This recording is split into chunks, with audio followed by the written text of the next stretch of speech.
కొత్త మంత్రులు వస్తారు, అంతా కొత్తగా చేస్తారు అని ఎప్పటి సందో ముచ్చట్లు వినిపిస్తున్నాయి.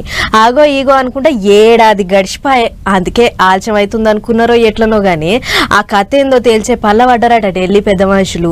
రేపో మాపో లిస్ట్ బయటికి వస్తుందంటుర్రు. అయితే ఆ లిస్ట్ లో ఎవళ్ళ పేర్లున్నాయో, పెద్ద మనుషులు ఎవళ్ళ మీద పాయరం చూపించిర్రో గానీ బయట మాత్రం తీరు ముచ్చట్లే వినిపిస్తున్నాయి ఇప్పుడు.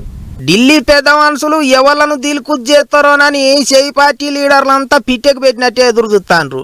మంత్రి పదవులు వచ్చేది వాళ్ళకే వీళ్ళకే అన్నట్టు తీరొక్క ముచ్చట్లు వినిపిస్తున్నాయి. 4 పోస్టులలో ఎవలను కూసబెట్టాలి, ఎట్టట చేయాలి అని ఆలోచనలు చేసి ఓ మాట మీదకి వచ్చిండ్రట పెద్ద మనుషులు. కాకపోతే అసలు ముచ్చట మాత్రం ఉగాది పండుగకో లేకపోతే పండుగ అయినాకనో చెప్తారట. అందుకే లిస్టులో ఎవళ్ళ పేర్లున్నాయి ఏం కథ అని చాలా మంది పరిశానలు పడ్డారట. ఇప్పుడు పాలమూరు జిల్లాకేంచి వాకిటి శ్రీహరిని మంత్రిని చేయాలని చూస్తున్నారట. ఇంకో 3 సీట్ల కొరకు మస్తు మంది పోటీ పడతాండ్రు.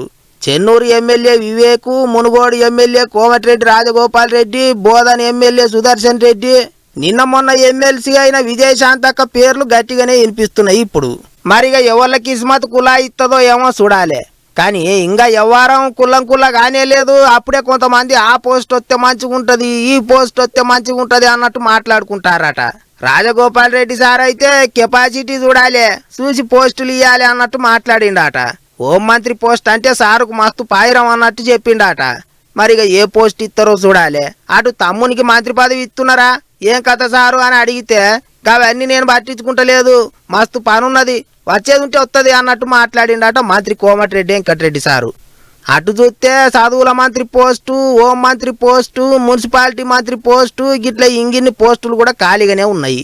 మరి ఎవరెవరికి ఏ పోస్ట్ ఇస్తారో చూడాలి అనుకుంటారో అందరూ.